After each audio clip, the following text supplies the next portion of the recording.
খবরের শিরোনাম, পুলিশ কি আমার হাত ফেরত দিতে পারবে? ফিরোজ হোসেন 29 বছর বয়স, বাড়ি ঝিনাইদহের শৈলকুপায়। ঢাকা কলেজ থেকে 2019 সালে স্নাতকোত্তর শেষে আরকে সিরামিক্সে বছরখানেক চাকরি করেন। চাকরির পাট চুকিয়ে গ্রামে গিয়ে হন কৃষি উদ্যোক্তা। পুলিশের গুলিতে হারিয়েছেন একটি হাত। এই খবর নিয়ে কথা বলবো। আমাদের সাথে যুক্ত হচ্ছেন আহত ফিরোজ হোসেন এবং ঝিনাইদহ থেকে সহকর্মী রাজীব হাসান আছেন, জায়াদুল হাসান এবং মানসকর। সকলকে স্বাগত। ফিরোজ হোসেন, আমাকে শুনতে পান?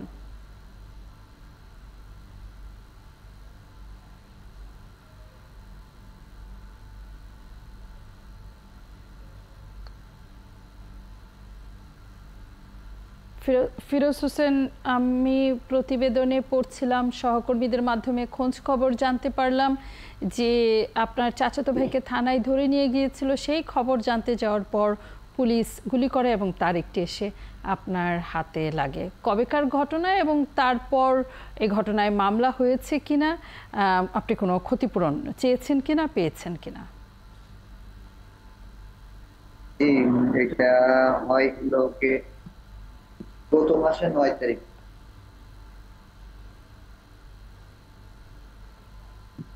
ফিরোজ হোসেন, আমাকে শুনতে পান? আমি ধারণা করি কোনো একটি কারিগরি সংকট।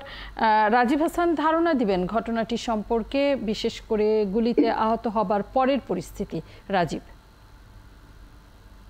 যে ফারজানা রূপা, গত 9 জুন অর্থাৎ গত মাসের 9 জুন ঝিনাইদহের শৈলকুপা উপজেলার ধাউরা গ্রামে মুস্তাফিজুর রহমান মুস্তাক, স্থানীয় আওয়ামী লীগ নেতা, তিনি একটি মারামারি ঘটনা মামলায় শৈলকুপা থানা পুলিশ ওই দিন গ্রেপ্তার করার পর এই মুস্তাফিজুর রহমানের অনুসারীরা শৈলকুপা থানায় একটি মিছিল নিয়ে আসে। মিছিল নিয়ে আসার পরে প্রথমে তাদের দাবি ছিল যে এই মুস্তাককে নিঃশর্ত মুক্তি দিতে হবে এবং ওসি, যিনি শৈলকুপা থানার ওসি, নাম হলো ওনার শফিকুল ইসলাম চৌধুরী, এই শফিকুল ইসলাম চৌধুরী প্রত্যাহার দাবি করার এক পর্যায়ে তারা দলীয় নেতাকর্মীরা নিয়ে এসে থানাও ঘেরাও করার পর পুলিশের সাথে তর্ক বিতর্কে এক পর্যায়ে যখন থানায় তারা ইটপাটকেল নিক্ষেপ করার পরে ওই সময় পুলিশ প্রায় 138 round sound grenade, rubber bullet ও টিয়ার সেল নিক্ষেপ করে।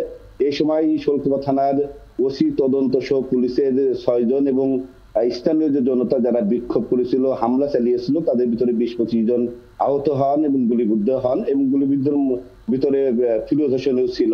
তাই এই ঘটনায় পরবর্তীতে প্রায় 115 জন সহ 400-500 জন অজ্ঞাত পুলিশ বাদী হয়ে একটি থানায় মামলা করার পর পৌর মেয়র শৈলকুপার কাজী আশরাফুল আজম এবং তাকে হুকুমদাতা করা হয় এবং তার নেতৃত্বে তিনি গত 9 তারিখে যে ঘটনা, তার 2 দিন আগে 7 জুন শৈলকুপায় একটি স্থানীয় এমপি নায়েব আলী জর্দারের সংবর্ধনা অনুষ্ঠানে তিনি প্রকাশ্য জনসভায় বক্তৃতা করেছিলেন যে শৈলকুপা থানার ওসিকে অবিলম্বে প্রত্যাহার করতে হবে এবং প্রত্যাহার না করলে জনগণ কিন্তু গলায় গামছা বেঁধে তাকে থানা থেকে বের করে আনাবে। এরকম একটা উস্কানিমূলক বক্তব্য দেওয়া হয়েছিল এবং সে বক্তব্যের জেরে কিন্তু 9 তারিখে 2 দিন পরে কিন্তু এই ঘটনা ঘটে। এটা পুলিশের পক্ষ থেকে দাবি করা হয়েছে রূপা।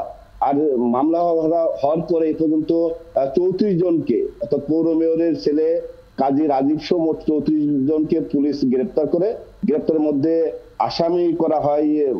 আজকে যে হাতে যার আঘাত হয়েছে, হামলা হয়েছে এবং ডান হাতে ক্ষতিগ্রস্ত হয়েছে, তিনি হলো এই মামলার 32 নম্বর আসামি হয়েছে। আসামি করার পর ফিরোজ হোসেন নিজেই আসামি? দুঃখিত, শুনতে পারিনি। ফিরোজ হোসেনও একজন আসামি? হ্যাঁ, ফিরোজ হোসেন এই মামলার আসামি। যেহেতু উনি ঘটনা। রাজীব, যখন পুলিশ জমায়েতের উদ্দেশ্যে গুলি করে, ফিরোজ কি তখন আহত হয়েছেন? তখনই আহত হয়েছে বলে পুলিশ থানার পক্ষ থেকে দাবি করা হয়েছে এবং ওই সময় যখন তার চাচাতো ভাই, পুলিশের এই দাবি সাংবাদিক হিসেবে খতিয়ে দেখার সুযোগ হয়েছে আপনার? ঘটনা কি সেই রকমই নাকি ভিন্ন কিছু আছে? ঘটনা ভিন্ন তেমন কিছু নেই, তবে ফারজানা রূপা, আমি সরেজমিনে ওই ঘটনাস্থলে গিয়েছিলাম এবং স্থানীয় লোকজন এবং ওই জায়গায় যারা আহত হয়েছে তাদের সাথে কথা বলেছি। শৈলকুপা আওয়ামী লীগের একাধিক গ্রুপ রয়েছে এবং আভ্যন্তরীণ কোন্দল হওয়ার কারণে আমরা ফিরোজ হোসেনের প্রসঙ্গটাতে যদি থাকি। ফিরোজ, আমাকে শুনতে পান এখন? জি ম্যাম, আপনি শুনতে পাই এখন। জি, যখন গুলি লাগে তখন থানার আশেপাশের পরিস্থিতি কি ছিল? কতজন আপনারা একসাথে ছিলেন? ম্যাম আমরা তো যখন যাই তখন হলো আমরা এই যে আমার চাচাতো ভাই মুস্তাক শিকদার, যে তার ধরে নিয়ে যাওয়ার পরে আমরা তখন আনুমানিক 16 জন আমার চাচাতো ভাই হুসাইন শিকদার, তার যে ভাইস তেমনি ওই আরো চাচাতো ভাই ছিল হারুন শিকদার, এরা আমরা প্রথমে যাই। যাওয়ার পর পুলিশের কাছে জিজ্ঞাসা করি যে মুস্তাক আমার ভাইয়ের কি করতে ধরে নিয়ে আসছে, কিন্তু পুলিশ অগত্য ভাষায় গালিগালাজ করে আমাকে বলে যে কি কারণ হিসেবে ধরে নিয়েছি এটা আবার জানতে চাইস, এত বড় ক্ষমতা তোর দেশ থেকে। তার বিভিন্ন ভাষায় বকাবাজ্য করে, বকাবাজ্য করার পরে হলো কি আমাকে, আমি এই কথা প্রথম ফার্স্টে জিজ্ঞেস করেছি বলে আমাকে প্রথম আমার লাথি মারে। লাথি মারার পরে এবার যখন লাথি মারছে আমি পড়িনি, পরে আবার আর এক পুলিশ আছে চাটি মারে। চাটি মারার পরে আমি বলছি যে আপনারা আইন কানুন মেনে কথা বলেন, আপনারা এইভাবে খারাপ ভাষায় বলা বলি করতেছেন কেন? তখন রাজীব হাসানের কথা শুনে যেটি বুঝতে পারলাম যে আপনার চাচাতো ভাই এবং তাদের পক্ষ থেকে ওসির উদ্দেশ্যে একটা আপত্তিকর বক্তব্য ছিল, সেখান থেকে কি ঘটনা শুরু ফিরোজ?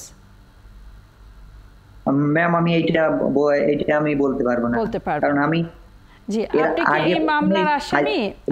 আপনি কি এই মামলার আসামি?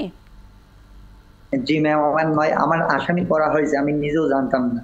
আমি যখন 9 তারিখে আমার এই ঘটনা ঘটছে, 9 তারিখে ঘটনা ঘটার পরে আমি আপনি কোনো মামলা করেছেন? আপনার এই যে হাতে গুলি লেগেছে এই ঘটনায়? এই ঘটনায় আমি কোনো মামলা করিনি, কিন্তু মামলা হয়েছে কিনা আমার চাচাতো ভাই বলতে পারে, আমি শিওর বলতে পারবো। জি, থাকবেন ফিরোজ হাসান। মানস ঘোষ, পুলিশের গুলিতে একটা যদিও একটা জটিল পরিস্থিতি, তারপরও আসলে পুলিশের আচরণ, জনগণের আচরণ এবং ফিরোজ হোসেনের হাত হারানোর প্রসঙ্গ, আপনার মন্তব্য?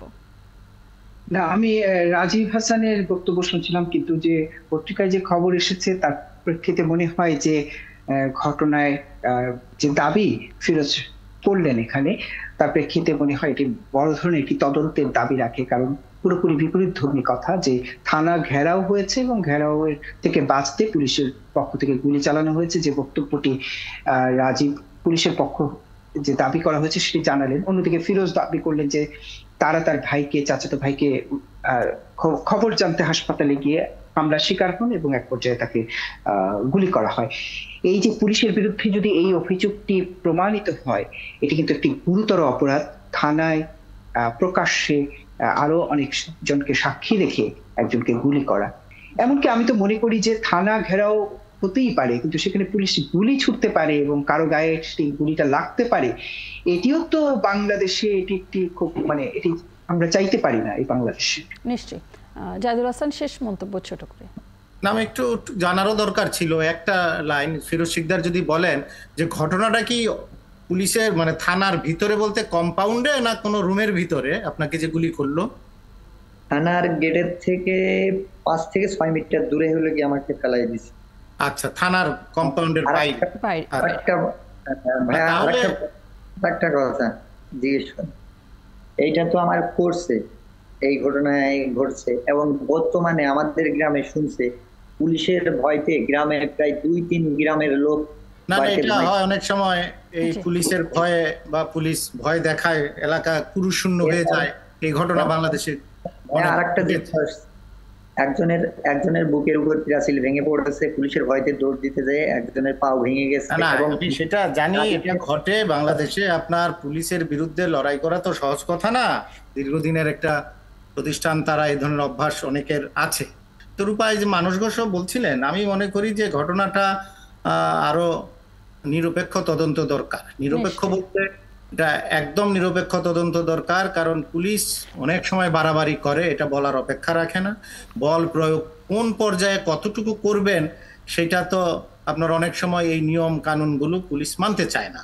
হ্যাঁ, সেই জায়গাটায় এটা যেহেতু এই ভদ্রলোক হাত হারিয়েছেন, প্রাণও হারায়, হ্যাঁ, তো এগুলোর পুনরাবৃত্তি যেন না ঘটে, আমি মনে করি এগুলো কঠোরভাবে দমানোর জন্য একটা ব্যবস্থা নেওয়া দরকার। অনেক ধন্যবাদ জাহিদুল হাসান, মানস ঘোষ, ফিরোজ হোসেন, রাজীব হাসান এবং যারা সাথে ছিলেন পুরো সময় জুড়ে সকলকে সাথে থাকবার জন্য। আগামীকাল দেখা হবে একই সময়ে। থাকুন ৭১-এর। শুভরাত্রি।